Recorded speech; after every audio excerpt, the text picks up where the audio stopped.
I mean, if you can imagine any test, we have it in here. And this is all out of pocket. So, you know, actually, funny thing, we went to our pediatrician after and said, you know, what about this? Look at our tests, look at this, look at that. And we're connecting the dots, and the pediatrician is just like, nope, nope, nope, like, da, da, da, da, da. And now, I mean, there's no pediatrician in the area that will see us because in California, I hope you all know that parents' choice has been taken away. And for kids to go to public or private school, you need to be fully vaccinated according to the CDC schedule. So just so you know, like, I don't know, our medical system is failing our family. And I see so many other kids like suffering from asthma, ADHD, I don't even heart problems, type 1 diabetes, like all these health ailments are happening. And I don't know. So we don't see a pediatrician. We see a chiropractor, an amazing chiropractor. And honestly, we don't really need much medical intervention because we're a pretty healthy family. Okay, so Dan Doctor, we did a 24-hour EEG to rule out seizures. So Jackson does not have seizures. We did all the diet. We rented a hyperbaric oxygen chamber for a month. We did the soft chamber. We did about 60 dives together. Didn't see much. We did antifungals, antiviral, methyl B12 shots. We treated for parasites. We continued to do essential oils. Jackson sleeps on a biomat, which is like amethyst crystals for detox. We did about 8 months of homeopathy with a local homeopath. And right now we're actually not doing much medically other than some basic supplements and diet. But I'm gonna be looking into homeopathy again. We worked with a homotoxicologist in New York. We did an osteopath, so lots of head manipulations. We did cranial sacral. We did HANDLE, which is an acronym for holistic approach to neuro. I forget the acronym, but it was a lot of fine motor and gross motor and movement to incorporate everything. We did a sunrise playroom for 2 years. So I stopped working and we converted one of our bedrooms into a playroom. I recruited volunteers. It was amazing. It was a magical program, loved it. And then after 2 years, we decided to go the school route again, but still, I learned so much from Sunrise, love it.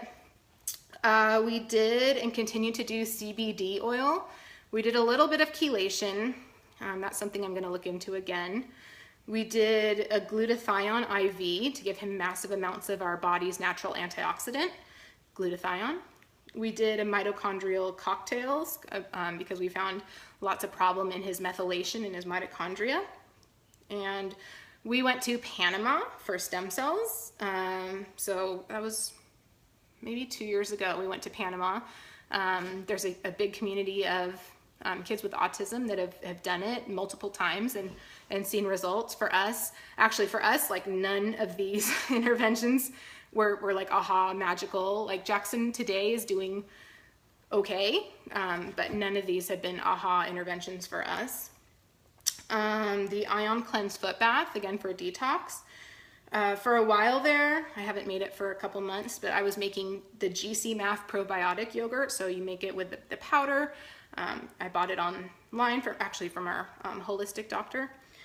And I made a yogurt that I would just add to his avocado pudding, and he loved it. And we have been doing RPM, which is rapid prompting method. So he's been using a letter board to spell out different things. And when we do it with the instructor, Lene Crandall, she's amazing, and Jackson really responds and steps up to the occasion, and he was like spelling out super difficult words, and it just made me realize how amazing he is and how much knowledge he has. And it's just a different story implementing it at home, but we are trying. And we've been doing some amazing superfoods, so he's getting lots of fruits and greens and protein, and so plant-based protein that we're adding with some superfoods for him. So those are things we have tried, and like I said, we're kind of at a standstill as far as his treatment. We are thinking homeopathy, but if you have any amazing homeopaths that you have worked with that you think would be a good fit for Jackson and our family, please let me know, because I would love to. I'm doing my research now. So as far as Other things about Jackson, so he is nonverbal, but like I said about the rapid prompting method, there's a lot going on, and he can spell things out. He's using pictures, so if he wants a shake, if he wants his avocado pudding, or he'll communicate through pictures. But I mean, so yes, he's great. He doesn't have any major behaviors. He's not a kicker or a biter or a hitter he's very, I mean, go with the flow, mellow, if you will. But of course, coming with nonverbal, there's challenges. So he's basically fully potty trained. He'll be, he'll use the toilet at our house and at school. Going out and about is a little bit different. And sometimes we'll put a pull-up on him, but poop is like our major, oh my goodness, poop is like the downfall right now. So we're in the middle of poop potty training, and he's good about sitting on the toilet, but my goodness, like poop accidents happen. So it's like, it's like potty training a toddler all over again, but they're 8. So what else? Sophie's amazing. Sophie's 10. She's in 4th grade, and she's great with Jackson, but like anyone, it's hard for her. She has her moments where she wants to be alone. She wants his screaming to stop, and she wants a typical brother to play with or to fight with or whatever, but he's not that.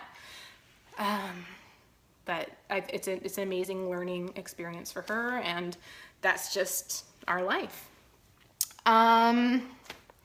What else did I want to say? I'm not going to make this about vaccines. If you guys want to know more about vaccines, I'm happy to share. Even on my website, just in the search bar, search vaccines, and I've listed a whole intro about vaccines. But I do, with all my heart, honestly, believe that vaccines and toxic overload is it's the foundation for what topped him over into autism.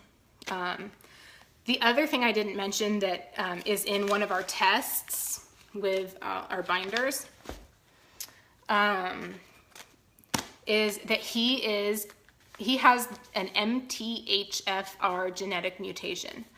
So it's not something that your typical pediatrician will test for. It's a test that you need to ask for. It's a simple blood test that any baby could be tested for.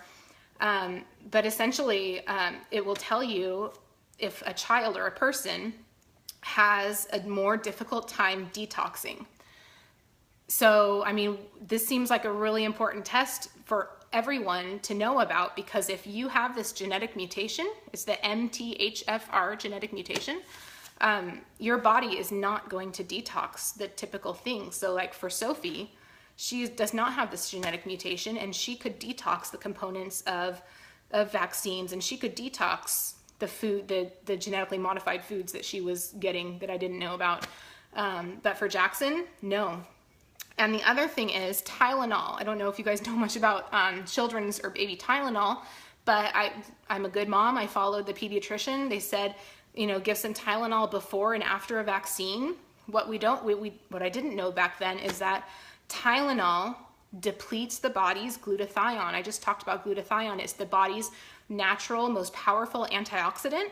So if you have given Tylenol before a vaccine and have depleted all this glutathione, and then the vaccine is given, and then you give it again, it's like your body's defense is gone, and it also opens the blood-brain barrier for the toxins in vaccines to go straight to your brain.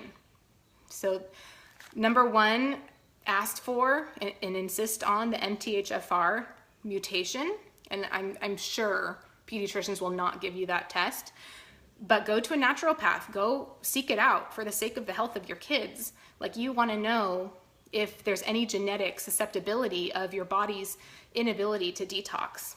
So that's something I would love to get out there, because I didn't know about it. What else did I want to say? I don't know. Can I go back and look at all these questions?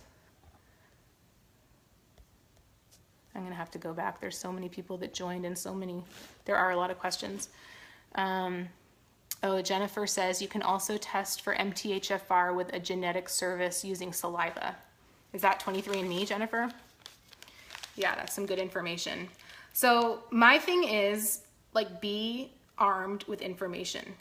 It's what we have to do now. If you haven't watched the movie Vaxxed, we don't have every government agency on our side. And I'm not this conspiracy theorist. Like, the information is out there. If you're willing to take a look, if you're willing to watch the movies and look at the other side, there's too many people like me, like really decently smart moms and dads and parents that this has happened to their children. And, you know, learn from us. It's not something that you want to have to experience on a daily basis. As for me, like, I mean, I accept Jackson fully for who he is, for where he is right now. If he does progress, if he does respond to future interventions, that's awesome. But it's really taught me to work on myself, and there's not a day that goes by that I don't work on myself personally, read personal development books. I've done coaching. The Sunrise program promotes a lot of self-development. So, I mean, Jackson is my biggest teacher. If it weren't for him, who knows where I would be today, just in my typical life, doing my typical things. But I'm so thankful that I know what I know now, and that I'm able to get my message out there and help people, because, like I said, I want, like, my mission is for there to be happy, healthy kids. And right now, the projection, according to Stephanie Seneff, I think that's her name, she's an MIT researcher, super smart scientist, you can look her up. By the year 2025, 1 in 2 children will have autism. I mean, our country is going to, our country is not ready for this. Like, what are these kids going to do after they're 22 and parents are getting older? And like, that's why I'm so into health. I'm on a mission to keep myself healthy, to keep my brain healthy, to function at my best, to pour into myself, because if I'm not okay, then I can't take care of others and my family. I think that's it. I don't know. I'll look back on all the questions, but thanks for watching, and feel free to share and feel free to reach out to me. I'm always open to a conversation. I was once a very pro-vaccine mom. You know, why wouldn't you? Herd immunity. But now that I know what I know about herd immunity, about the ingredients, about the CDC, about our government corruption, like the corruption between medical everything, about the incentives that doctors receive for vaccinating kids, it's just not right. Everything does not add up. It's up to us as parents who know what we know to share our stories and speak out and help those inform themselves that aren't informed, that are open to it. Not everyone's open to it, and that's cool. But for those who are open to it, like, share your story and share what you know, and do it in a loving way. And I think we can't go wrong. Okay, guys, I'm off on this Monday. Hope you guys are having a great day. And any questions that come up, let me know. I feel like I missed some things that I wanted to talk about, but you guys know where to find me. All right, take care. Bye.